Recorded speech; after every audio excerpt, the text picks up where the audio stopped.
Dad says you're only here because you have nowhere else to go. Tommy laughed, swiping my credit card for his new gaming setup.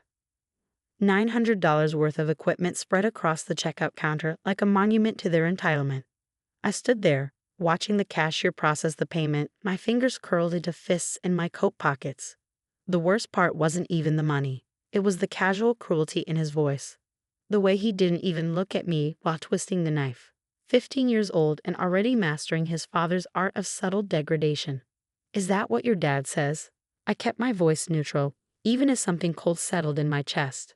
Tommy just shrugged, already focused on the gaming monitor being boxed up. Well, everyone knows it. Mom says you're lucky we let you stay in the guest house. He grabbed the bags, not even bothering with a thank you. Dad says it's basically charity. Charity. The word echoed in my head as we walked to the car. Charity. Like I hadn't spent the last 5 years paying their mortgage. Like I hadn't covered Tommy's private school tuition when my brother Mark lost his job. Like I hadn't been their personal bank since our parents died. The drive home was quiet, but my mind was screaming. Every turn of the wheel reminded me of another check I'd written, another bill I covered, another temporary loan never mentioned again. The guest house at the back of their property, my home for the past 5 years, had been my idea. I'd offered to pay rent, but Mark had waved it off with a laugh. Family doesn't charge family, he'd said then. Now I understood why. You don't charge someone for living in their own property. Tommy rushed inside as soon as we parked, eager to set up his new toys. I watched him go, remembering the little boy who used to run to hug me whenever I visited. When did he become the stranger who saw me as nothing but an ATM with a pulse? Inside, the house buzzed with its usual chaos. My sister-in-law Sarah's voice carried from the kitchen, sharp and demanding as she talked on the phone about some charity gala she was organizing. The irony wasn't lost on me. "Oh, you're back," Mark called from his home office as I passed. He didn't look up from his computer. "Sarah needs you to transfer the money for the catering bill. It's due today." No hello, no how are you, just another demand disguised as a casual request. "How much?" I asked, already knowing I wouldn't see the money again. "Just 5,000, the usual account." He waved his hand dismissively. Oh, and Tommy mentioned he needed some new equipment for school. I stared at my brother, the stranger wearing familiar skin. "Just bought it, $900 worth." Good. He still hadn't looked at me. He needs to keep up with his classmates. You know how it is. But I didn't know. I'd never known that kind of casual entitlement. I walked to the guest house, each step feeling heavier than the last. The small building had been my sanctuary, my escape from their constant demands. But now it felt like a prison, a visible reminder of their supposed generosity. Inside, I sat at my desk and opened my laptop. The screen glowed with my banking dashboard. Numbers stared back at me, each one a story of their exploitation. Joint accounts I'd set up to help them manage expenses. Credit cards in my name they used like unlimited resources. Auto payments for their utilities, their subscriptions, their lives. My fingers hovered over the keyboard. 5 years of being their safety net. 5 years of watching them live beyond their means while treating me like an unwanted house guest. 5 years of dying inside, one payment at a time. Tommy needs. Sarah's voice drifted through my window. Well, of course we can afford it. That's what family is for. That's what family is for. Something snapped inside me. A dam breaking, releasing years of suppressed anger and hurt. My fingers began moving across the keyboard, accessing accounts, changing passwords, canceling automatic payments. Each click felt like breaking a chain. First, the joint accounts. Gone. Then the credit cards. Canceled. Utility auto payments stopped. Every financial thread that connected me to their comfortable lifestyle severed with surgical precision. But I wasn't done. Not yet. I opened another tab, logged into my investment portfolio, the one they didn't know about. The one I'd built quietly over years of living below my means while funding their excess. 7 figures stared back at me, a secret fortune built on sacrifice and patience. Next, I pulled up property records for their house. My house, technically, though they didn't know that. I'd bought it through a shell company when they were facing foreclosure 3 years ago. Another secret I'd kept, another burden I carried silently. Time to wake up, I whispered to the empty room. I drafted an email to my lawyer, instructing him to prepare the necessary documents. It was time to reveal the true owner of their precious home. Time to show them exactly where else I could go. My phone buzzed. A text from Sarah. Catering money. Need to confirm today. I didn't reply. Instead, I started packing. Not everything. I learned to live light, to keep my real treasures elsewhere. Just enough to make it look like another business trip. They were used to me disappearing for days, then returning with more money for them to spend. But this time would be different. As night fell, I heard them in the main house, their voices carrying through the darkness. Tommy showing off his new gaming setup. Sarah planning her next social event. Mark laughing at something on TV. I sat in the darkness of the guest house, listening to the family I'd sacrificed everything for enjoy the life I'd built for them. The family that saw me as nothing but a convenient resource. The family that was about to learn the true meaning of nowhere else to go. My phone buzzed again. Mark this time. Tommy says the card was declined at the game store. Probably just a glitch. Can you check? I smiled in the dark. No glitch, brother. Just reality finally catching up. The next few hours were a blur of quiet preparation. Emails to my lawyer. Instructions to my bank. Arrangements for what was to come. I worked silently, efficiently, like I was handling just another business deal. Around midnight, the main house finally fell silent. Through my window, I could see their lights going out one by one. They'd sleep well tonight, secure in their belief that tomorrow would be just another day of easy living. I picked up my phone one last time and typed out a message to the family group chat. Thank you for showing me exactly where I stand. Now let me show you where you'll sit. Then I turned off my phone, picked up my bag, and walked out of the guest house. My car was parked on the street, ready for a quick, quiet exit. As I drove away, I looked in the rearview mirror at the house I'd bought but never claimed, at the life I'd funded but never lived. Tomorrow, they'd wake up to frozen accounts and declined cards. To utilities shutting off and subscriptions ending. To the reality that their comfortable life had been built on my silent sacrifice. And in 3 days, when my lawyer delivered the property documents showing who really owned their home, they'd understand exactly what it meant to have nowhere else to go. But I did have somewhere else. I had everywhere else. Because while they'd been living off my generosity, I'd been building my escape. While they'd been spending my money, I'd been investing in my freedom. I drove through the night, watching the city lights fade behind me. My phone stayed off, collecting their panic in silence. Let them worry. Let them wonder. Let them finally feel what it's like to be the ones with nowhere to go. The highway stretched ahead, empty and dark. But for the first time in 5 years, I felt light. Free. The weight of their expectations, their demands, their casual cruelty, all of it fell away with each mile marker I passed. Tomorrow would bring chaos for them. But for me, it would bring peace. The peace of finally saying no. The peace of finally walking away. The peace of finally showing them that I wasn't their charity case, I was their lifeline. And I just let go. I smiled as I drove into the night, leaving behind a family about to learn the hardest lesson of all. That sometimes the person you treat as nothing turns out to be everything you had. 3 days passed before I turned my phone back on. The screen lit up like a Christmas tree minus 147 missed calls, 293 text messages, and countless voicemails. Each notification was a tiny testament to their growing panic. I sat in my hotel suite, watching the sunrise over a different city, and began scrolling through their desperate attempts to reach me. First day messages from Mark. Hey, there's something wrong with the cards. All accounts showing access denied. Call me ASAP. This isn't funny anymore. What did you do? Sarah's texts grew increasingly frantic. The catering company is threatening to cancel. Why are all the bills unpaid? Mark says you're not answering. We need the accounts fixed now. How could you do this to family? Even Tommy had sent messages. Dad's really mad. My gaming subscription got canceled. Are you trying to ruin everything? But it was the voicemails that really told the story. I put the first one on speaker, Mark's voice filling the room. Look, I don't know what kind of game you're playing, but this needs to stop. We have responsibilities, commitments. You can't just shut everything down because you're having some kind of crisis. Delete. Sarah's voice came next, tight with controlled anger. Do you have any idea how embarrassing this is? I had to cancel the gala. People are talking. If this is about Tommy's comment, you're being ridiculously sensitive. Delete. More messages followed, each one showing the progression from anger to desperation. But none of them showed understanding. None of them showed remorse. My lawyer called at exactly 9 a.m. The documents were delivered this morning, he said. Certified mail, signature required. I checked my watch. They should be opening them right about now.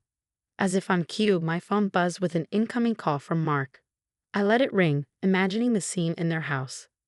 The open envelope, the property documents spread across their precious dining table, the slow, dawning realization that their house, their entire lifestyle, had been built on my silent ownership. Another call, this time from an unknown number. Probably Sarah using someone else's phone. Clever, but not clever enough. I opened my laptop and logged into the home security system I'd installed years ago for their protection. The cameras showed exactly what I expected: chaos. Mark pacing in his office, running his hands through his hair, his face red with rage or fear, probably both. Sarah in the kitchen, clutching her phone like a lifeline, mascara streaking her cheeks. Tommy sitting on the stairs, looking young and lost for the first time in years. I watched them move through their shock like actors in a play I'd written but never performed. Then Mark did exactly what I expected. He called their lawyer. I smiled, remembering the conversation I'd had with my legal team months ago. Everything was ironclad. The property purchase, the transfer of utilities, the loan documents they'd signed without reading. All of it perfectly legal. My phone buzzed again. A text from Mark. We need to talk. Please, this isn't right. For the first time in 3 days, I responded. Isn't it? Isn't this exactly what family is for? The cameras showed him reading the message, his face draining of color as his own words came back to haunt him. Another text from Sarah. You can't just take everything. We live here. We have rights. I replied. Check the documents again. Page 6, paragraph 3. You've been paying rent to my company for 3 years. Rent that's now 3 months overdue. The camera caught her collapsing into a kitchen chair, the phone falling from her trembling fingers. Tommy tried next. Uncle, I'm sorry about what I said. I didn't mean it. My response was simple. Yes, you did. You all did. And that's the problem. I watched through the cameras as they gathered in the living room, their faces pale, their world crumbling around them. The same room where they'd laughed about my supposed homelessness. The same room where they planned their expenses with my money. Mark stood up suddenly, grabbing his car keys. He has to be at the hotel downtown. That's where he always stays. I smiled, already packed and ready to check out. They'd never understand that I'd planned this for months, every detail, every escape route, every consequence. My phone rang one last time, their home number. I answered, putting it on speaker. Why? Mark's voice cracked. Why do this to us? Because you taught me that family means taking everything and giving nothing back. I replied calmly. I'm just following your example. We gave you a home. Sarah shouted in the background. No, I corrected her. I bought my own home. I bought your home. I bought everything you thought you owned, and now I'm taking it back. What do you want? Mark asked, his voice small. Money? An apology. What will fix this? I laughed, and the sound echoed through their silent house. Fix this? You can't fix years of treating me like a convenient ATM. You can't fix teaching your son that I'm nothing but a charity case. You can't fix making me feel homeless in a house I own. Please, Sarah whispered. We'll lose everything. No, I said softly. You'll lose what was never yours to begin with. Everything I gave you, thinking it would make you see me as family. But you never did you? I was just the backup plan. The safety net. The nowhere else to go. I heard Tommy crying in the background, and for a moment my resolve wavered, but then I remembered his laughter in the store, the casual cruelty of youth learned from watching his parents. You have 30 days, I said finally. Standard eviction notice. The utilities stay on until then, but everything else, the accounts, the cards, the automatic payments, that's all done. Time to learn what it's like to have nowhere else to go. You can't. Mark started. I can, I did. Goodbye, brother. Give my nephew my regards. And Sarah? The charity gala committee called. I've offered to take over as primary donor. Funny how things work out. I hung up, watching through the cameras as they sat in stunned silence, their perfect world finally showing its cracks. My hotel room was already packed, my next destination already planned. They'd never find me, not that they'd really try. People like them don't chase, they just wait for their problems to fix themselves. But this problem wouldn't fix itself. This time, their safety net had pulled itself away, leaving them to face the consequences of their actions. As I checked out of the hotel, my phone buzzed one last time. A text from Tommy. I really am sorry. I stared at it for a long moment before replying. Learn from this, Tommy. Learn that the people you treat as nothing might be everything you have. And when they finally show you who they are, you'll have nowhere else to go. Then I turned off my phone, got in my car, and drove toward my somewhere else, leaving them to figure out their nowhere. 2 weeks into their 30-day notice, I watched their downfall through my laptop screen like a silent movie. The security cameras captured every moment of their crumbling reality, each scene more satisfying than the last. Mark lost his job first. Turns out his position at the investment firm had been largely sustained by the connections I provided. Without my network, without my subtle influences, he was just another middle manager with an overinflated ego. The cameras caught him returning home at 2 p.m. on a Tuesday, tie loose, carrying a cardboard box of desk items. Sarah's social circle disappeared next. Amazing how quickly friends vanish when you can't host lavish parties or contribute to their precious fundraisers. The footage showed her sitting alone on their designer couch, scrolling through social media, watching her carefully curated world unfriend her one post at a time. Tommy, surprisingly, showed the most growth. The cameras caught him taking down his gaming setup, carefully packing away the equipment he bought with my card. He sold it all online, and I watched through the window as he handed his father an envelope full of cash. Probably not even a quarter of what they needed, but it was something. My lawyer kept me updated on their desperate attempts to fight back. They tried claiming adverse possession, arguing they'd lived in the house long enough to have rights. He shut that down with one document, the rental agreement they'd signed without reading, proving they'd acknowledged my ownership all along. Then they tried emotional manipulation. Mark had our childhood photos sent to my new office, a thick envelope of guilt disguised as memories. Pictures of us as kids, playing in our parents' backyard. Photos from his wedding, where I'd been best man. Tommy's birth announcement, my proud uncle's smile frozen in time. I sent them back with a post-it note. Thanks for the reminder of when I thought family meant something. Sarah tried next, having her church group send me letters about forgiveness and family duty. Each envelope arrived with a different handwritten plea for mercy. I donated a generous sum to the church's roof repair fund in their name, with the specific condition that it couldn't be used to help their family. The cameras showed their gradual acceptance of reality. Boxes appeared in corners, slowly filling with their possessions. Moving trucks came to assess the job, each estimate making Mark's shoulders sag a little more. They were learning that everything they owned was worth far less than what they'd spent on it. One night, around day 20 of their notice, I watched Tommy sit alone in the backyard, staring at the guest house where I used to live. He walked inside, the first time any of them had entered since I left, and just stood there in darkness. Through the infrared cameras, I saw him pick up an old photo from my desk, one I deliberately left behind. It showed him at age 7, sitting on my shoulders at a carnival, both of us laughing. He placed it carefully in his pocket and whispered to the empty room, I really messed up, didn't I? Yes, Tommy, you all did. Mark tried one last desperate move. He showed up at my company's headquarters, demanding to see me. Security footage showed him in the lobby, wild-eyed and disheveled, shouting about brothers' rights and family obligations. My assistant had him escorted out, but not before he could throw a manila envelope on her desk. Inside was a handwritten letter. I know I've been terrible. We all have. The way we treated you, the things we said, the money we took, it was all wrong. But you're still my brother, still Tommy's uncle, still part of this family. Please don't destroy everything over one moment of thoughtless cruelty. One moment?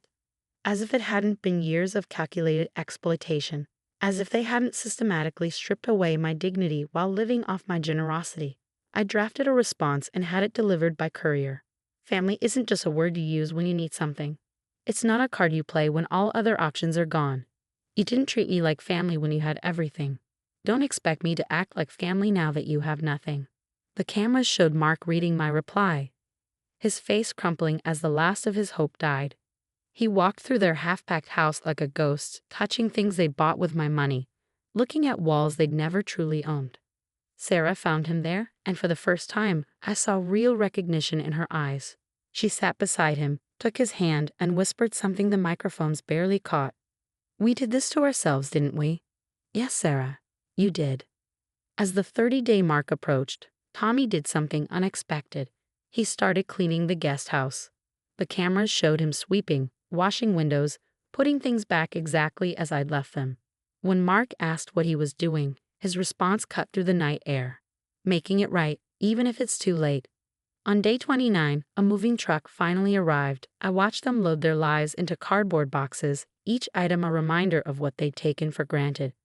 Sarah cried over her designer furniture. Mark stood silent as his precious home office was dismantled. Tommy just worked, carrying boxes with a determination that seemed born of understanding rather than resentment. That night, their last in my house, the cameras caught their final conversation on the back patio. They sat in the dark, looking at the guest house Tommy had cleaned, finally seeing it for what it was, a symbol of everything they destroyed. "We had it all," Sarah whispered, "and we threw it away because we couldn't see what was right in front of us." Mark nodded, his voice heavy with realization. "We had him. That was everything. And we treated him like nothing." Tommy stood up, the carnival photo in his hand glinting in the porch light. "Can we ever fix it?" "I don't know," Mark replied. "Some things, once broken, stayed broken." They sat there until dawn, three people finally understanding the true cost of their actions. As the sun rose on their last day, they left one by one. Sarah to her sister's spare room, Mark to a cheap extended stay hotel, Tommy to his grandmother's house across town. The house stood empty, but not for long. I'd already arranged for it to be converted into a shelter for families in need, people who understood the value of having somewhere to go. Because sometimes the best revenge isn't making others suffer, it's showing them exactly what they lost by making you suffer first. And somewhere, in a city they'd never think to look, I was finally home. Really home. Not in a guest house at the back of someone else's life, but in a place built on my own terms, with my own rules, and no room for those who'd only come calling when they had nowhere else to go. 1 year later, I sat in my new office, overlooking a city skyline that had become home. My company had grown, fueled by the focus I found once I stopped bankrolling my family's excesses. The shelter I created from their house was thriving, helping families who truly appreciated having somewhere to go. A notification popped up on my laptop, movement detected at the old house. The security cameras I kept active showed Tommy standing at the front gate. He looked older now, different. He wasn't the smirking teenager who carelessly wielded my credit card anymore. He stood straighter, his eyes carrying the weight of lessons learned the hard way. He'd written to me 6 months ago, a letter forwarded through my lawyer, not asking for money or forgiveness, just telling me about changes. He'd gotten a job after school, started saving money, learned about budgeting, small steps toward understanding the value of what they'd lost. "Your monthly report is ready, sir," my assistant's voice came through the intercom. "And there's a package from the shelter." The report showed the shelter's success. 30 families housed, job training programs established, lives genuinely changed. The package contained thank you letters from residents, people who understood that having somewhere to go wasn't just about physical space, but about dignity, respect, and real family values. My phone buzzed with a text from an unknown number. "The shelter helped Mrs. Johnson's family today. Remember her? She used to bake cookies for us when we were kids. Her daughter said you were there, helping them move in. Thank you. Tommy." I stared at the message, remembering Mrs. Johnson from our old neighborhood. She'd lost everything in a fire, and the shelter, my shelter, had given her family a fresh start. I hadn't known Tommy was keeping track. Another text followed. "Dad's doing better. Real job, small apartment. No more excuses. Mom's teaching art at the community center. They talk about you sometimes, not like before. They understand now." I didn't reply, but I saved the messages. Not out of sentimentality, but as a reminder that sometimes the hardest lessons create the most lasting change. My lawyer called with an update. Mark had requested a meeting, not to beg for money or the house back, but to deliver something in person. I agreed to let him leave it with security. The package arrived an hour later, a bound notebook, filled with detailed accountings of every dollar I'd ever given them, every bill I'd paid, every sacrifice I'd made. Mark had spent months tracking it all down, documenting their years of taking. On the last page, he'd written, "This is the weight you carried while we laughed. This is the debt we can never repay. This is the lesson we'll never forget." Sarah had added her own note attached to a check that probably represented everything she had. Not to fix things. Nothing can fix what we did. But to help another family at the shelter. Someone who deserves what we didn't. I took the check, added several zeros to the amount, and donated it to the shelter's education program in their name. Not forgiveness, but acknowledgement of change. That evening, I watched through the cameras as Tommy gave tours to new shelter residents, volunteering his weekends to help families move in.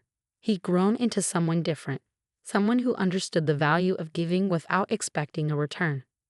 My phone buzzed one last time, a family photo, Mark, Sarah, and Tommy, standing in front of their small new apartment. No designer furniture, no expensive clothes. Just three people who'd learned the hard way that somewhere else to go isn't about location. It's about who you become when everything is stripped away. I saved the photo in a folder marked Lessons Learned and turned back to my work. The city lights began to twinkle as dusk fell, each one representing a story, a chance, a new beginning. My assistant's voice came through again. "Sir, the shelter's annual fundraiser is next week.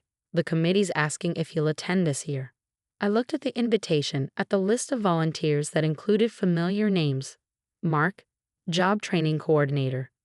Sarah, Art Therapy Instructor. Tommy, Weekend Guide. "Yes," I replied. "It's time."